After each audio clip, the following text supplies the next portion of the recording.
नमस्कार, मैं हूं आचार्य शिवानंद दास। दिव्य योगाश्रम की तरफ से मैं आपका हार्दिक स्वागत करता हूं। आज जो विषय हम आपके सामने लाए हैं वो है कामदेव अंतरत्राटक या कामदेव मानस साधना। एक रहस्यमय और गुप्त साधना या गुप्त ध्यान की पद्धति मानी जाती है ये। तो आज हम जानेंगे कि अपने अंदर कामदेव की क्षमता को कैसे लाएं और इसका लाभ कैसे उठाएं। कामदेव को हिंदू शास्त्रों में प्रेम और काम का देवता माना जाता है। इनका स्वरूप युवा और आकर्षक होता है। इनकी पत्नी का नाम रति है। इनका असर इतना तेज होता है कि बड़े से बड़ा कवच भी इनके प्रभाव को रोक नहीं पाता। ये अपने प्रभाव से किसी भी मानव, ऋषि, मुनि, देव, दानव, यक्ष तथा संसार के सभी प्राणियों की तपस्या को भंग करने की क्षमता रखता है। इनके बहुत से नाम हैं, जैसे मदन, अनंग, पुष्पवान, कंदर्प इत्यादि अनेकों नाम हैं। ये भगवान श्री कृष्ण के पुत्र प्रद्युम्न के अवतार माने जाते हैं। कामदेव के बारे में एक कथा कही गई है कि अपने पिता दक्ष के द्वारा भगवान शिव का अपमान करने के कारण माता सती ने वहीं यज्ञ कुंड में अपने प्राण त्याग दिए थे। माता सती के वियोग में भगवान शिव तपस्या में लीन हो गए। वहीं सती दूसरे जन्म में हिमवान की पुत्री पार्वती के रूप में जन्म लिया। तब उन्होंने भगवान शिव से विवाह करने के लिए भगवान शिव की आराधना शुरू कर दी। लेकिन भगवान शिव की माता पार्वती की आराधना से कुछ भी फर्क नहीं पड़ा। यह देखकर ब्रह्मा जी ने भगवान शिव की तपस्या को भंग करने के लिए वह हृदय में माता पार्वती के प्रति प्रेम जगाने के उद्देश्य से कामदेव को कैलाश पर्वत भेजा। कामदेव ने भगवान शिव पर पुष्प बाण चलाया, जिससे शिव जी की तपस्या भंग हो गई। पर वे क्रोधित हो गए और गुस्से में उनका तीसरा नेत्र खुल गया और देखते ही देखते कामदेव भस्म हो गए। यह देखकर कामदेव की पत्नी रति विलाप करने लगी, रोने लगी। भगवान शिव से उन्होंने अपने पति को जीवित करने की विनती की। तब भगवान का क्रोध शांत हुआ और रति पर प्रसन्न हुए और उन्होंने कहा कि कामदेव को शरीर में जीवित नहीं किया जा सकता, इसलिए आज से कामदेव प्राणियों के मस्तिष्क में जीवित रहेंगे, न कि शरीर में। और तभी से कामदेव का स्थान मनुष्य की या प्राणियों के मस्तिष्क में स्थापित हो गया। यही कारण है कि कामेच्छा या काम की भावना लोगों के मस्तिष्क में रहती है। अगर ये कामेच्छा की भावना निर्जीव हो जाए या कामेच्छा निर्जीव हो जाए तो मानव का जीवन भी निर्जीव जैसा हो जाता है। आज के युग में सुंदर दिखना कौन नहीं चाहता, चाहे वह स्त्री हो या पुरुष हो। हर व्यक्ति चाहता है कि लोग उन्हीं की सुने, उन्हीं की माने, उन्हीं को मान सम्मान मिले, उन्हीं को देखें। अगर हम पुरुष की बात करें तो पुरुष चाहता है कि सब स्त्री पुरुष उसे देखकर, उनकी बातों को सुनकर, उनसे मिलकर प्रभावित हो जाएं। खासकर उनमें स्त्रियों को आकर्षित करने की चाहत ज़्यादा रहती है। और स्त्री चाहती है कि उसका शरीर आकर्षक यौवन से भरपूर हो, सौंदर्य से भरा हुआ हो, सबकी निगाहों में हो। इनमें से कुछ लोगों के अंदर प्राकृतिक रूप से ये क्षमताएं पहले से ही मौजूद होती हैं, इसलिए वे जिस क्षेत्र में भी स्त्री पुरुष होते हैं उस क्षेत्र में अपना प्रभाव दूसरों पर डालते रहते हैं, अपने जीवन में तरक्की करते रहते हैं। लेकिन बहुत बड़ी संख्या में स्त्री और पुरुष में ये क्षमता जो होती है वो नहीं होती। इससे वे अपने जीवन में कुछ कमी महसूस करते हैं। सही ढंग से तरक्की नहीं कर पाने की वजह से हीन भावना के शिकार होने लगते हैं। आज के प्रतिस्पर्धा से भरी हुई दुनिया में वे पिछड़ने लगते हैं। आइए अब जानते हैं कि कामदेव का स्थान कहाँ कहाँ पर होता है। कामदेव का स्थान स्त्री में होता है, सुगंधित फूलों में होता है। कामदेव का स्थान गीत में होता है। कामदेव का स्थान संगीत में होता है। पक्षियों की मीठी मीठी आवाज़ में होता है। बसंत महीने में होता है। आकर्षक वस्त्रों में होता है। खूबसूरत आभूषणों में होता है।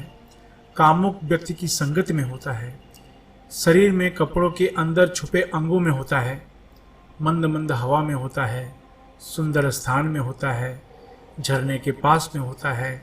इसके अलावा स्त्री में खासकर आँखें, माथा, भौहें, गाल तथा ओंठों पर कामदेव का विशेष स्थान माना जाता है। अब हम बात करेंगे कामदेव मानस ध्यान के लाभ की। यह स्त्रियों को भरपूर यौवन प्रदान करता है, शरीर को बहुत ही आकर्षक और सम्मोहन युक्त बनाता है, पुरुषों में आकर्षक व्यक्तित्व बनाता है, समाज में अपनी प्रतिष्ठा बढ़ाने का मौका प्रदान करता है। आपकी बातों में, हाव भाव में जबरदस्त आकर्षण छुपा रहता है। यह एंटी एजिंग शक्ति प्रदान करता है, यानी उम्र का प्रभाव शरीर पर कम पड़ता है। आपको सुंदर आकर्षण दिखने में मदद करता है। हीन भावना दूर कर आत्मविश्वास को बढ़ाता है। यौन क्षमता में वृद्धि करता है। यौन समस्या से लाभ मिलता है। गुप्त अंग की समस्या से लाभ मिलता है। ठंडेपन की समस्या से लाभ मिलता है। अब जानते हैं कि कामदेव अंतर त्राटक या कामदेव मानस ध्यान कैसे करें। एक शांत कमरे का चुनाव करें। दरवाजे की घंटी, मोबाइल फोन को बंद कर दें। ढीले ढाले वस्त्र पहनें। एक कुर्सी पर या जमीन पर आसन बिछाकर बैठ जाएं। अपने ठीक सामने भगवान कामदेव की मूर्ति या चित्र को ले लें। कामदेव की चित्र आपको इंटरनेट पर आसानी से उपलब्ध हैं, वो ले लें, और नहीं तो आप नीचे डिस्क्रिप्शन में देखें, वहाँ पर कामदेव के चित्र का लिंक दिया हुआ है, वहाँ से भी आप प्राप्त कर सकते हैं। तो आराम से बैठ जाएं। अपने ठीक सामने कामदेव की चित्र या मूर्ति को रखें। अपने आज्ञा चक्र को थोड़ा सा पिंच करें, कुछ सेकंड पिंच करें, यानी हल्का दर्द आज्ञा चक्र पे, यानी दोनों आंखों के बीच में होना चाहिए। और कामदेव बीज मंत्र क्लीम कामदेवाय नमः, कामदेव मंत्र क्लीम कामदेवाय नमः है। ये जो क्लीम बीज मंत्र है ये माता काली का भी माना जाता है, लेकिन यह कामदेव का और माता काली का माना जाता है। तो कामदेव बीज मंत्र ओम क्लीं कामदेवाय नमः, ओम क्लीं कामदेवाय नमः, ओम क्लीं कामदेवाय नमः का उच्चारण 1 मिनट तक करें। आप एक टक कुछ सेकंड उस चित्र या मूर्ति को देखते रहें। आंख बंद कर कामदेव की मूर्ति को या चित्र को आंखों के सामने लाने का प्रयास करें। आप देखेंगे कि कुछ सेकंड के लिए वह चित्र आपकी आंखों के सामने आ जाएगा, फिर गायब हो जाएगा। जब गायब हो जाए तो फिर देखिए, फिर उसे लाइए, फिर गायब हो जाएगा तो फिर देखिए, फिर लाइए। इस तरीके से यह अभ्यास 5 से 6 मिनट तक करें। दूसरे दिन ठीक समय पर फिर से यह अभ्यास शुरू करें कि 1 मिनट तक कामदेव बीज मंत्र क्लीं कामदेवाय नमः, क्लीं कामदेवाय नमः, क्लीं कामदेवाय नमः का जाप करें। 1 मिनट जाप करने के बाद अपने दोनों आंखों के बीच में पिंच करें, यानी आज्ञा चक्र पर पिंच करें, और कामदेव के चित्र को अपने आंखों के सामने लाने का प्रयास करें। वही होगा कि कुछ सेकंड के लिए चित्र आएगा, फिर जाएगा, आएगा, जाएगा। इस तरीके से यह अभ्यास आपको कम से कम 1 महीने के करीब जब आप पहुंच जाएंगे तो आप देखेंगे कि जो चित्र है वो 1 से 2 मिनट तक आपके आंखों के सामने आना शुरू हो गया है। स्टार्टिंग में ये सिर्फ कुछ सेकंड के लिए ही आपकी आंखों के सामने चित्र आएगा, लेकिन महीने भर के अभ्यास में 1 से 2 मिनट तक यह चित्र आपके आंखों के सामने आना शुरू हो जाएगा। बस 1 से 2 मिनट तक आना शुरू हो जाए, यानी आपकी साधना सफल हो गई, आप ऐसा समझ सकते हैं। अब इसका उपयोग कैसे करें? अगर आपकी कोई मनोकामना आपके मन में है तो सबसे पहले चंदन की लकड़ी का एक छोटा सा टुकड़ा अपने हाथ में रखें और 1 मिनट तक क्लीं कामदेवाय नमः, क्लीं कामदेवाय नमः, क्लीं कामदेवाय नमः, क्लीं कामदेवाय नमः ये मंत्र आप उच्चारण करें 1 मिनट तक। उसके बाद कामदेव के प्रतिबिंब को अपने आंखों के सामने लाने का प्रयत्न करें। जैसे ही वो प्रतिबिंब आ जाए, आपकी जो भी मनोकामना है वह बोलें, और उसके बाद जो चंदन का टुकड़ा है वो अपने घर के मंदिर में रख दें।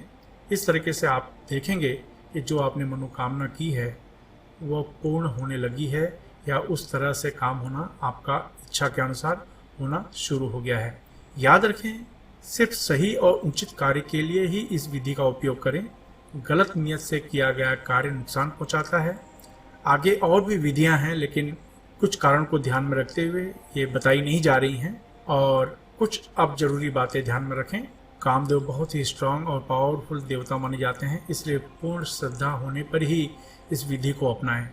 इस अभ्यास में जैसे जैसे सफलता मिलती जाएगी वैसे वैसे आपका स्वभाव मधुर होता चला जाना चाहिए। आपके स्वभाव में घमंड आते ही अभ्यास का असर खत्म होना शुरू हो जाएगा।